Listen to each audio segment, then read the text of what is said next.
Hey guys, you're watching Let's Talk About Prepping. I'm Tyler, your host, and in this video, I want to share some thoughts that I've had on a recent purchase that I've made and how it has to do with getting the most for your money and also getting the best for your money when it matters. Now, you probably know that I tend to prep on a budget. While I do have discretionary income to put towards this, I have to make it stretch as far as possible. And I think that this is a good habit to be in no matter what your financial situation, whether you're on a tight income or you have some discretionary money like tax refunds, or you're a single guy like me. I think that it's a good idea to look at how you can substitute, improvise, and scrounge to make your resources stretch as far as possible to help you prep for as many things as you can and for as long into the future as you can.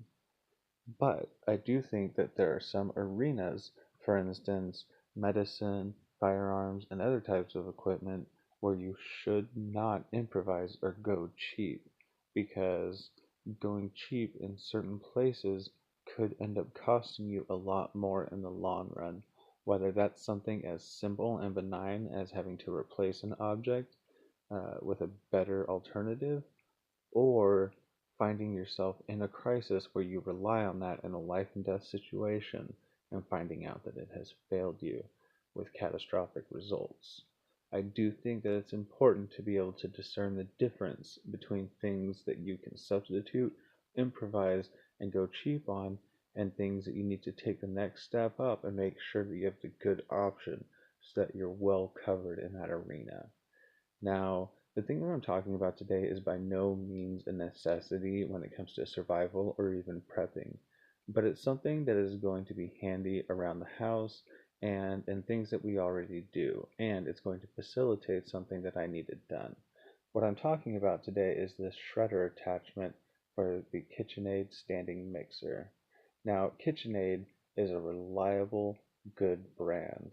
It is definitely a little spendier than some of the other options that you could get for the same thing, but you do get your money's worth with a KitchenAid. It's very reliable, and it's the kind of thing that's made to last for a long time. Now, I got this food shredder attachment because at the moment I was thinking about this bread storage project that I'm working on.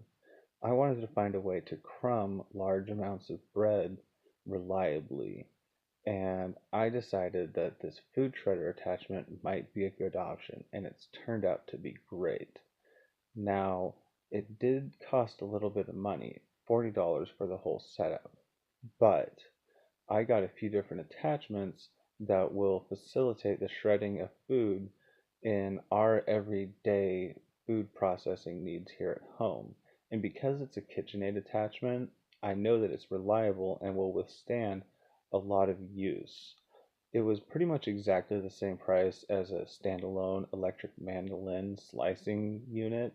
And so, by pretty much spending the same amount of money, maybe just a little bit more on the KitchenAid attachment for this reliable piece of equipment that I already have, I was able to make sure that I covered the same base, but invested just a little bit more to have an object that was versatile and that I could rely on as being a little bit more sturdy than just the cheapest electric mandolin that I could find.